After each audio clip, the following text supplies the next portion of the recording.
Hello friend, study with मैंग के current affair session में आपका स्वागत है।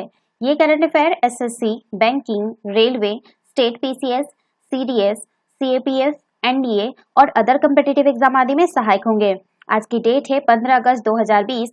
तो चलिए आज का करंट अफेयर शुरू करते हैं। देखिए, आज का वीडियो स्टार्ट करने से पहले मैं आप सभी को स्वतंत्रता दिवस की ढेर सारी शुभकामनाएं देना चाहती हूँ।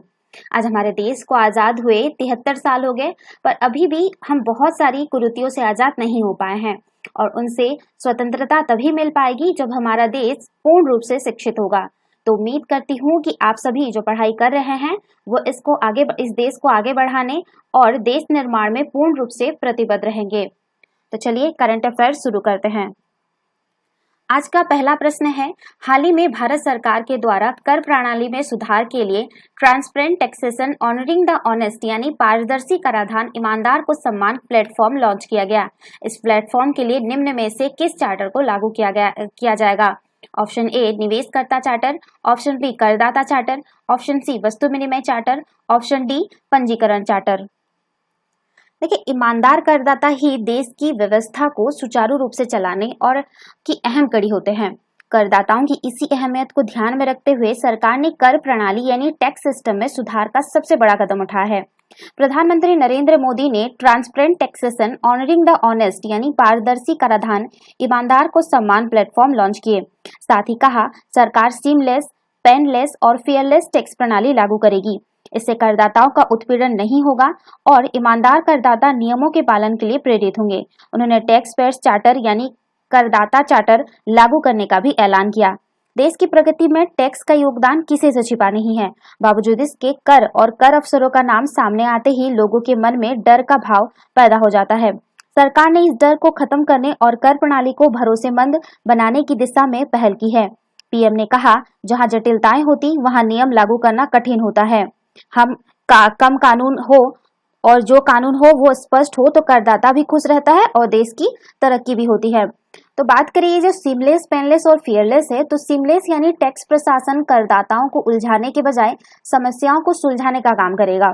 पेनलेस यानी टेक्नोलॉजी से लेकर नियम तक सब कुछ आसान बनाया जाएगा। फियरलेस यानी प्रशासन में भरोसा बढ़ाकर करदाताओं का डर खत्म किया जाएगा। बात करें यहाँ पे जो एक वर्ड आया है फेसलेस असेसमेंट के बारे में। फेस यानी पता होगा, ठीक है, चेहरा। फेसलेस यानी इसमें किसी का चेहरा नहीं होगा। अब देखिए इसमें बताता क्या है कि अभी टैक्स से जुड़े स्कूटनी, नोटिस, वो सर्वे जैसे मामले उसी शहर की टैक्स विभाग देखता है, ठीक है। लेकिन जो नई व्यवस्था होगी उसमें केंद्रीकृत कंप्यूटर से मामलों की पहचान की जाएगी और किसी भी क्षेत्र के अधिकारी को कहीं के भी करदाता के मामले की जांच का जिम्मा मिल जाएगा। करदाता और अधिकारी एक दूसरे को नहीं जानेंगे। करदाता को नोटिस केंद्रीकृत सिस्टम से ही भेजा जाएगा और नोटिस का जवाब भी करदाता ऑनलाइन ही दे सकेगा। तो 25 सितंबर से करदाताओं को इसी तरीके से फेसलेस अपील की सुविधा मिलने लगेगी। बात करें इसकी जरूरत क्यों थी, तो देखिए कई बार क्या होता है ना कि कई अधिकारी के गलत रवैये से करदाता डर जाता है। वही ऐसे मामले भी होते हैं जहां अधिकारी से साठ गांठ कर कोई अपने मामले को दबा देता है, लेकिन नई व्यवस्था में ऐसा नहीं होगा। तो ऐसे इसका जो आंसर होगा, इसका सही आंसर होगा ऑप्शन बी, करदाता चार्टर। चलिए नेक्स्ट क्वेश्चन पे चलते हैं। लाल किले पर सबसे ज्यादा बार तिरंगा फहराने वाले गैर कांग्रेसी प्रधानमंत्री निम्न में से कौन है? Option A Morarji Desai, option B Inder Kumar Gujral, option C Narendra Modi, option D Atal Bihari Vajpayee. देखिए, देश की लोकतांत्रिक शासन व्यवस्था के प्रतीक लाल किले पर प्रधानमंत्री नरेंद्र मोदी ने आज तिरंगा फहराया, जो राजनीतिक इतिहास का एक दिलचस्प रिकॉर्ड भी बना। मोदी सरकार 7वीं बार लाल किले पर तिरंगा फहराएंगे और यह उपलब्धि हासिल करने वाले पहले गैर कांग्रेसी नेता बने।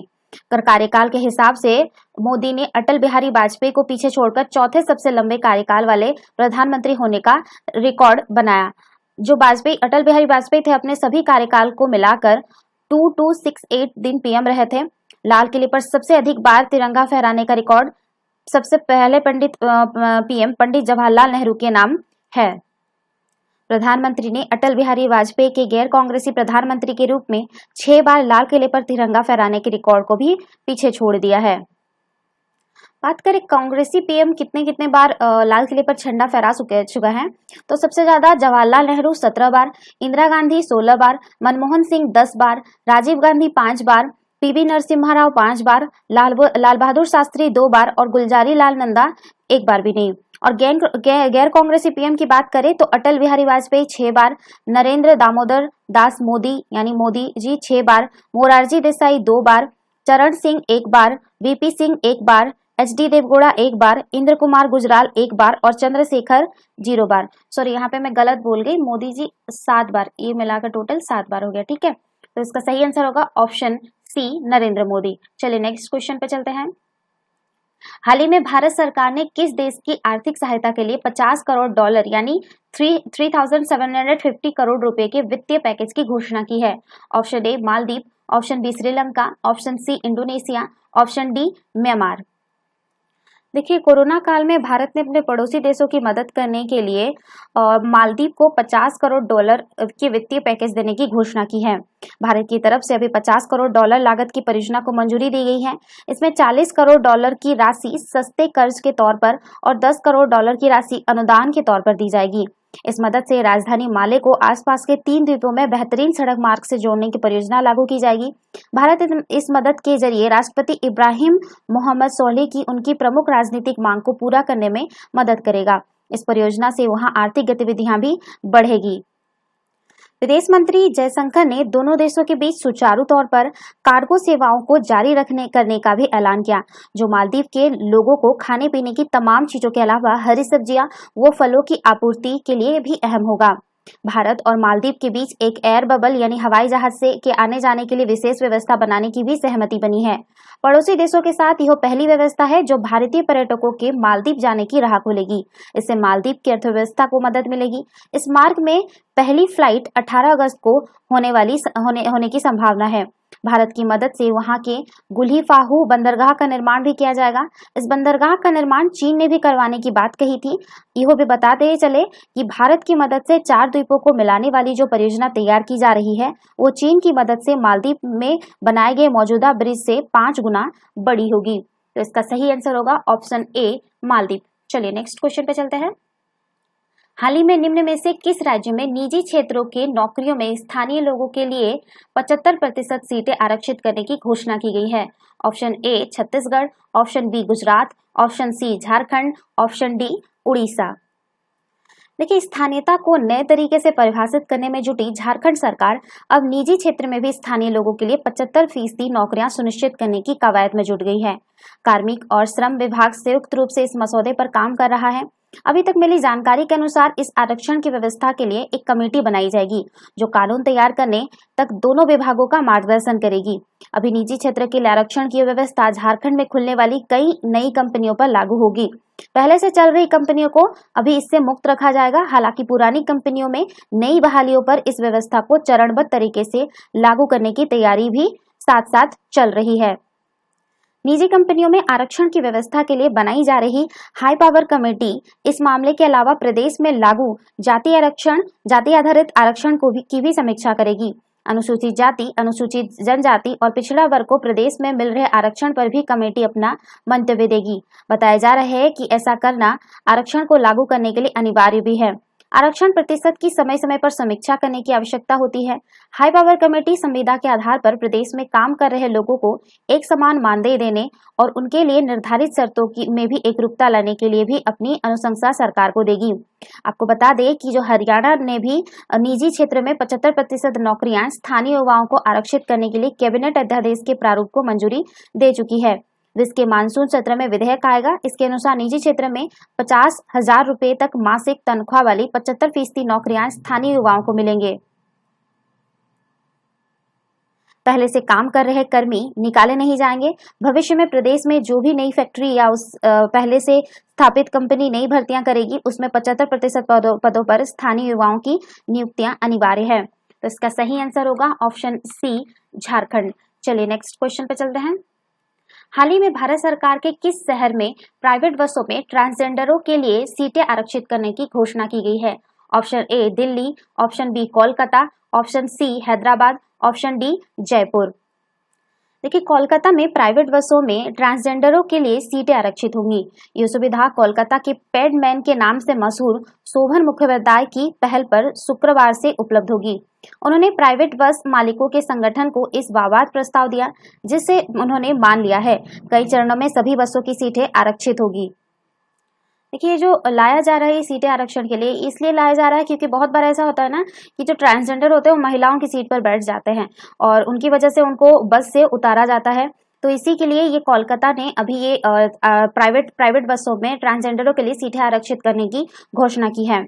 गौरतलब है कि शोभन के प्रयासों से ही कोलकाता नगर निगम के तहत संचालित होने वाले शौचालयों में किन्नरों के लिए अलग शौचालय की व्यवस्था संभव हो पाई है। शोभन इन शौचालय में महज 5 रुपए में महिलाओं की सैनिटरी पैड भी उपलब्ध कराते हैं। जॉइंट काउंसिल ऑफ बस सिकेडेंट के महासचिव तपन कुमार बैनर्जी ने इस पहल का स्वागत करते हुए कहा कि समान अधिकार की स्थापना करने की लड़ाई में मैं हमेशा साथ हूं। व्यक्तिगत तौर पर भी इस पहल का स्वागत करता हूं। तो इसका सही आंसर होगा ऑप्शन बी, कोलकाता। चलिए नेक्स्ट क्वेश्चन पे चलते हैं। हाल ही में किस अंतरिक्ष एजेंसी के ट्रांजिटिंग एक्सोप्लैनेट सर्वे सैटेलाइट ने अपना पहला मिशन पूरा कर लिया? Option A NASA, option B ISRO, option C CNSA, ये चीन का है, ठीक है। और आपको नासा तो पता होगा अमेरिका का है और इसरो आपको पता है इंडिया का है। ऑप्शन डी RSA यानी रसिया, ठीक है। देखिए, हाल ही में नासा ने ट्रांजिटिंग एक्सोप्लैनेट सर्वे सैटेलाइट का पहला मिशन पूरा कर लिया है, ठीक है। इस सर्वे में 4 जुलाई 2020 को अपना पहला मिशन पूरा किया। इस दौरान उसने 75% तारों से भरे आसमान की तस्वीरें ले ली। इसका 2 साल के सर्वे का एक हिस्सा है। TESS ने 66 नए एक्सोप्लैनेट का भी पता लगाया। सौर मंडल के बाहर मौजूद ग्रहों को तलाशने के लिए इस सैटेलाइट को लॉन्च किया गया। हालांकि यह सैटेलाइट रेफ्रिजरेटर से भी अधिक बड़ा नहीं है। इसके ऊपरी हिस्से में 4 कैमरे हैं जो रेडिएशन से इसका बचाव करते हैं। 2 साल के इस मिशन में पहले 1 साल दक्षिणी आकाश के 13 सेक्टरों और दूसरे साल में उत्तरी आकाश की तस्वीरें ली गई। तो इसका सही आंसर होगा ऑप्शन ए, नासा। चलिए नेक्स्ट क्वेश्चन पे चलते हैं। हाल ही में फोर्ब्स पत्रिका ने सबसे अधिक कमाई करने वाले दुनिया के फिल्म अभिनेता की सूची में भारतीय फिल्म के किस अभिनेता को शामिल किया गया है? Option A Amitabh Bachchan, option B Shahrukh Khan, option C Akshay Kumar, option D Salman Khan. देखिए, फोर्ब्स पत्रिका ने सबसे अधिक कमाई करने वाले दुनिया के फिल्म अभिनेता की सूची जारी की है। इस सूची में भारतीय फिल्म अभिनेता अक्षय कुमार को शामिल किया गया है। फोर्ब्स की टॉप 10 स्टार्ट की सूची में शामिल होने वाले वो एकमात्र भारतीय हैं। इस सूची में $48 मिलियन की कमाई के साथ अक्षय कुमार 6ठे स्थान पर है। फोर्ब्स के अनुसार अक्षय की अधिकतर कमाई प्रोडक्ट इंडोर्समेंट से होती है। बात करें इसके टॉप 1 के बारे में तो फोर्ब्स की टॉप 10 स्टार्ट की सूची में पहले स्थान पर डेवन जॉनसन यानी रॉक है। उन्होंने $87.5 मिलियन की कमाई की है। फिल्म रेड नोटिस के रॉक के को स्टार रहे हॉलीवुड एक्टर रयान रेनॉल्ड दूसरे पर है। रेनॉल्ड की कमाई $71.5 मिलियन यानी 534 करोड़ रुपए है। Actor producer mark Wahlberg $58 million की कमाई के साथ लिस्ट में तीसरे स्थान पर तथा चौथे स्थान पर एक्टर डायरेक्टर बेन एफ्लेक हैं, जिनकी कमाई $55 मिलियन है। तो इसका सही आंसर होगा ऑप्शन सी, अक्षय कुमार। चलिए नेक्स्ट क्वेश्चन पे चलते हैं। प्रत्येक वर्ष विश्व अंगदान दिवस कब मनाया जाता है? ऑप्शन ए 27 सितंबर, ऑप्शन बी 15 जुलाई, ऑप्शन सी 22 जनवरी, ऑप्शन डी 13 अगस्त। देखिए, प्रत्येक वर्ष 13 अगस्त को विश्व अंगदान दिवस मनाया जाता है। इस दिवस को मनाने का उद्देश्य सामान्य मनुष्य को मृत्यु के बाद अंगदान करने की प्रतिज्ञा दिलाने के लिए प्रोत्साहित करना है। जागरूकता की कमी के कारण लोगों के मन में अंगदान के बारे में भय और मिथक विद्यमान है। अंगदान में अंगदाता के अंगों जैसे कि हृदय, लीवर, गुर्दे या आंत, फेफड़े और अग्नाशय का दान उनकी मृत्यु के पश्चात जरूरतमंद व्यक्तियों में प्रत्यारोपित करने के लिए किया जाता है। बात करें अंतर्राष्ट्रीय, ये तो हो गया विश्व अंगदान दिवस के बारे में। बात करें राष्ट्रीय अंगदान दिवस के बारे में तो 27 नवंबर को भारत में राष्ट्रीय अंगदान दिवस मनाया जाता है। 27 नवंबर 2019 को राष्ट्रीय अंग और उत्तक प्रत्यारोपण संगठन में देश में 10वां अंगदान दिवस मनाया था। भारत सरकार ने 1994 में मानव अंग प्रत्यारोपण अधिनियम पारित किया था। इस अधिनियम का उद्देश्य मानव अंग व्यापार को रोकना तथा मृत्यु के बाद अंगदान को बढ़ावा देना है। 2011 में इस अधिनियम में संशोधन किया गया था। तो इसका सही आंसर होगा ऑप्शन डी, 13 अगस्त। चलिए नेक्स्ट क्वेश्चन पे चलते हैं। अमेरिका के राष्ट्रपति ट्रंप की सहायता से संयुक्त अरब अमीरात और किस देश के बीच 13 अगस्त 2020 को ऐतिहासिक शांति समझौता किया गया? Option A Bangladesh, option B Pakistan, option C Japan, option D Israel.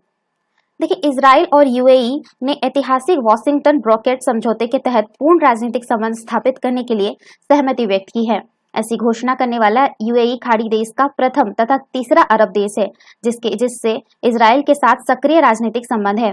Washington brokerage समझौते, जिसे इजराइल यूएई शांति समझौता के रूप में भी जाना जाता है, यह इजराइल द्वारा फिलिस्तीन क्षेत्रों को अपने हिस्से में को जोड़ने की योजना को निलंबित कर देगा।